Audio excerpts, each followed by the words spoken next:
Conversations for Self. My name is Simona, and here is where I share my journey with healing heartbreak and emotional trauma. As I am scrolling through social media, I am seeing a war of the sexes. I'm seeing men and women just still on two different divisive sides, and I am seeing um, just what I am seeing is a lot of hurt, pain, toxicity, um, trauma. On the women's side, I see there aren't any good men. Men, are terrible at A, B, C, D, E, F, G. On the other side, I see men. Women are naggers. They like to argue. They're only good for one thing. The whole red pill thing, whatever that is.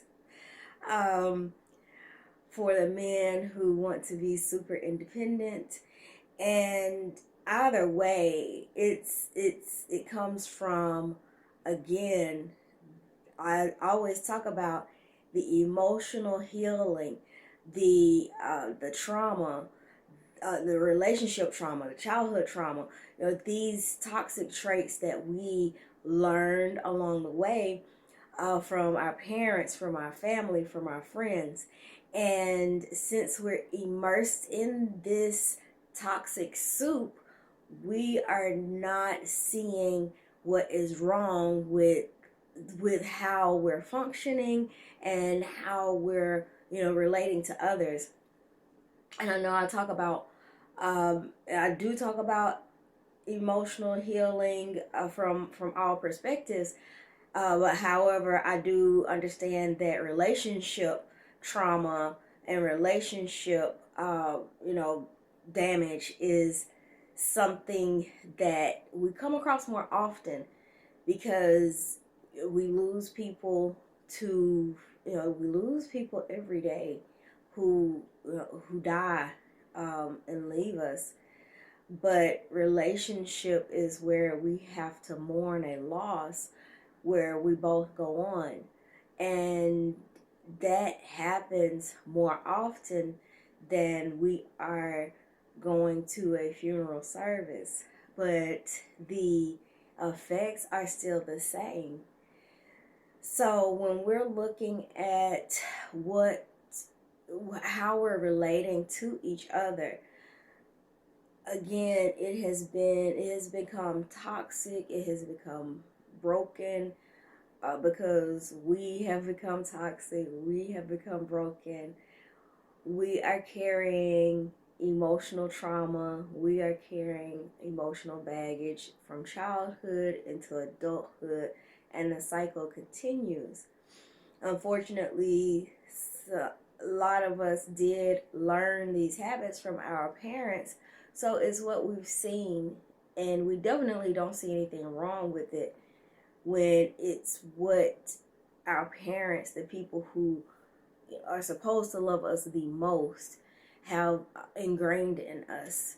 So as we're not recognizing the brokenness in it, we're not recognizing the toxicity in it, and we are then passing this on to our children for them to continue the cycle of toxic and brokenness. One thing that I have learned along my journey is that as I was healing and as I was becoming whole, my attraction point was different. My attraction point was not to toxic, but to healthy. And not only was that my attraction point for others, but that has been others' attraction point to me. So that as I was healing, I was being attracted to and attracting healthy, whole individuals. And as that was occurring, the toxicity, the toxic soup was evaporating as I was shifting my mindset, as I was healing those wounds, as I was getting myself in order mentally, emotionally. Everything else was falling into place. So now I am at a level of healing. I have gotten to a level of healing where there is an abundance of others who are on the same level of, we can have a disagreement and it be a conversation, just a regular conversation. And it does not dissolve into an argument. It does not dissolve into an emotional breakdown. It does not dissolve into what we're used to seeing: fighting, arguing, breaking of property, restraining orders.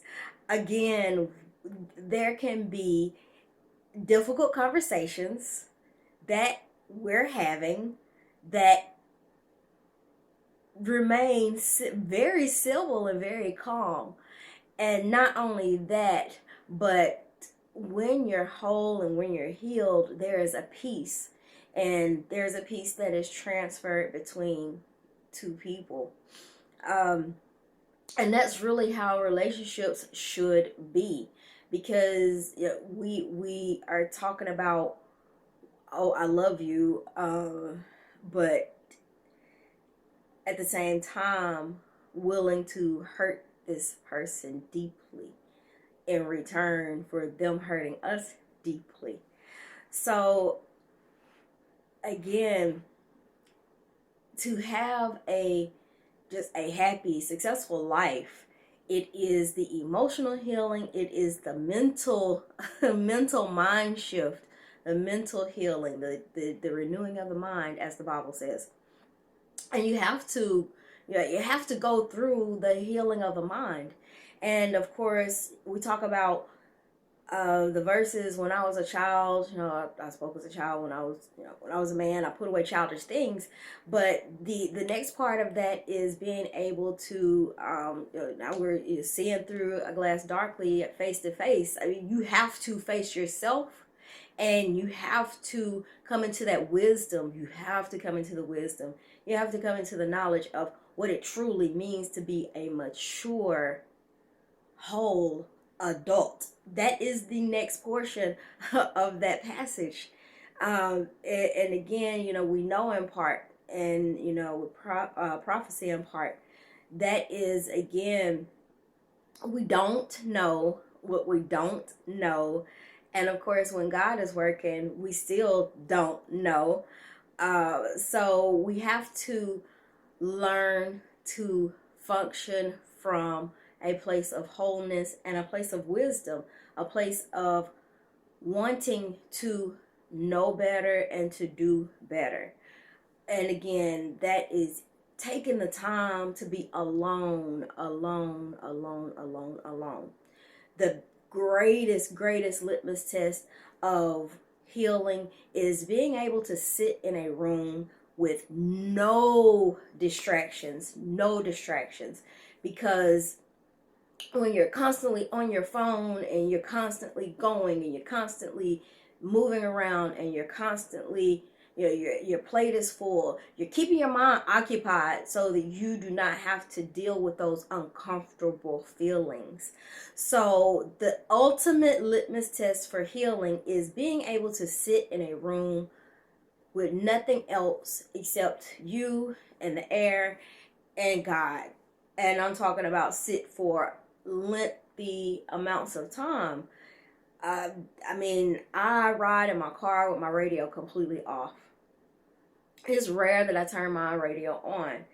That is just my quiet time. That is, just my peaceful time. And actually turning the radio on kind of interrupts that peace. It's just a bunch of noise. It really is just a bunch of noise. And not only is it a bunch of noise, but I have to be careful of what I am consuming. Both, we have to take care of our physical health and our mental and emotional health. And we have to be just really conscious of what we're consuming, both on the radio, on the TV, and on social media, because then again, what we're surrounded by affects what we believe. It affects how we function. It affects what we might think is right or wrong. But a lot of those songs have lyrics that are, we are putting into our subconscious by just repeating those lyrics. And yes, they are words, but they are affirmations. Whatever you speak, you become. Whatever you consume, you become. You are what you eat. So again, just like if you're eating junk food and you become unhealthy, if you're consuming lyrics that are damaging or detrimental or go against what you want for your life, then that is unhealthy. If you're consuming television that goes against what you want and goes against what you're looking for in life, that is unhealthy. If you're consuming social media, if your friends, your family. So again, it takes a long time. You really have to take that alone time. You have to do a palate cleanse, which means you really need just that plain old water, unadulterated water. You need that plain old unadulterated time, and you just really have to sit. And it is, again, conversations for self.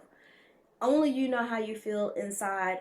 Only you know how you feel about certain things. Only you can deal with you, and you take yourself with you wherever you go. So these are conversations for self. And when you're conversating with yourself, you're conversating with your inner spirit, which means you're conversating with God. And that is your meditation time. That is your prayer time. And meditation is not bad. Of course, the Bible says meditate on these things. Meditation just means quieting your mind, getting your mind to stop, but to also focus on the things that are good. And again, the Bible does say, the things that are good, the things that are of good report. So again, you sit and you meditate on the good. You meditate on healing. You meditate on feeding yourself positive affirmations. You meditate on giving yourself the positive conversation you're not getting outside of yourself. So again, I love my quiet time. I love my alone time. I do not have any problem. I have a brand new TV that I have had for a month and a half, still sitting in the box. I got it to watch. But again, my alone time, my peaceful time, I'm able to just sit and be in the quiet and enjoy the peace, and it feels so good. It feels so good. And just communing with God and just the peace, the quiet that you hear in my home now. This is the quiet that I enjoy, because my mind is calm, my emotions are calm. I don't need any distractions. So as soon as I'm done recording this video, I'm going to go and have breakfast, because it is early morning right now, and my phone will be not in my hand, but I will just be enjoying the peace that I've been searching for, the peace that I've been wanting, the peace that I've needed. And it is difficult because it is a transition into the unknown when you do your healing and you're doing things differently. But again, going back to my original point is that when you have two people that are whole, that are healthy, that are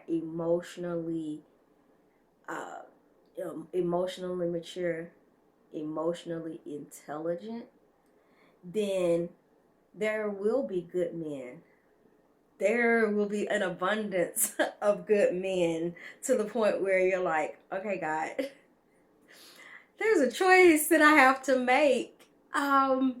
But just continue, the conversations, continue the interactions, continue the positiveness, continue exchanging ideas, and it will be the same from the men's side. You won't have someone nagging, you won't have someone arguing, you won't have someone fighting with you. You will both have a peaceful experience. And we are built to be relational. We are built to want companionship. We are built to want that deeper connection. We are built to desire intimacy. And intimacy is into me see. That means just getting to know each other and just that bond that God created us for. And one thing that I also keep in mind is, just like I had picked up, again from my family, picked up bad relational functioning. Our children are watching us, and it's not so much do as I say, not do as I do. But the reality is they will do as we do, because that's what we're immersing them in. And we really want to make sure that we are not just ending the trauma cycle with ourselves, but also with our children, because it is natural for us to want to pair off. And we want to make sure that they are pairing off in a healthy way and not in a way that we have functioned in. So it is also important that we model this in front of our children, and that they see us functioning in healthy relationships, and that they see us functioning with the opposite sex, and we are getting along. We are having non-detrimental disagreements. And I mean, I've recently had a disagreement, and it did not dissolve into again an argument. Yes, feelings were just a little hurt, but the conversation ended in love, and it ended peacefully, and it was something that we both talked through. Both talked through it. We said what we had to say peacefully, calmly, and it was a beautiful experience. It was definitely a beautiful experience to be able to have that difficult conversation and walk away just loving that person even more,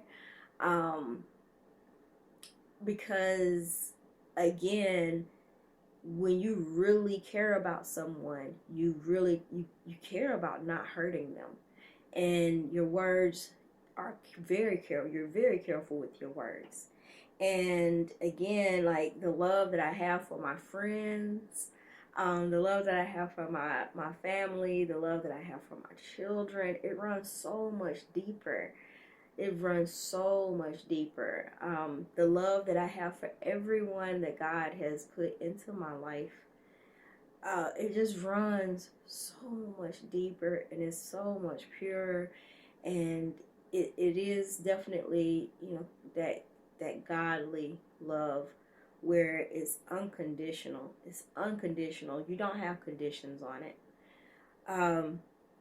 But again, the whole there aren't any good men, there aren't any good women, that whole dynamic just screams I'm emotionally broken and I'm traumatized. That's it. Because if you cannot just sit and focus on yourself, how can you sit and focus on someone else? If you're not whole and healed, how can you know what you're looking for when you're whole and healed? How can you, when you're, I mean, again, it all goes hand in hand. And for me, for me, I went on my journey because of relationship failure that deeply hurt me, that deeply devastated me. Um, it really broke me. It really broke me even further. However, I needed that to get me to this place. Now that I am whole and I'm healed, actually, relationship is the last thing that has come into place. However, my whole healed self has attracted everything else. Friends, family, jobs, opportunity, money. It's just all attracted to me. And it is because, my inside is definitely reflected on my outside, that I am happy, I am content, I am whole.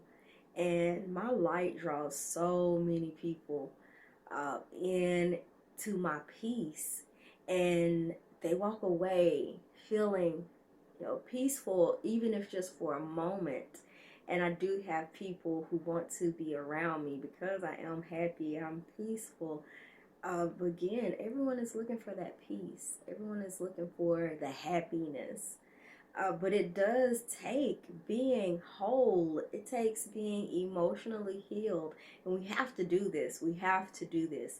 And I can definitely, talk you through it, walk you through it. But I can't walk it for you. I can't have these conversations with you that you need to have with yourself. I can give you a map and show you, how you're supposed to go, but I cannot take this journey for you. This is something you do have to do for yourself, and it is very necessary, as I always say at the end of my videos. It is very necessary. It is very, very necessary. I mean, you can be financially successful, but if you're not relational, if your relationships are not are not successful, then you've only got a portion of what God has set aside for us. And you should have everything, everything, everything that your heart desires. And you deserve everything that your heart desires and that God has set aside for you. So I always encourage, seek emotional healing, even if you need counseling. God created everything. God knew that we would need help. God created, go to counseling. Go if you need it. Go if you need it. It was created for a reason.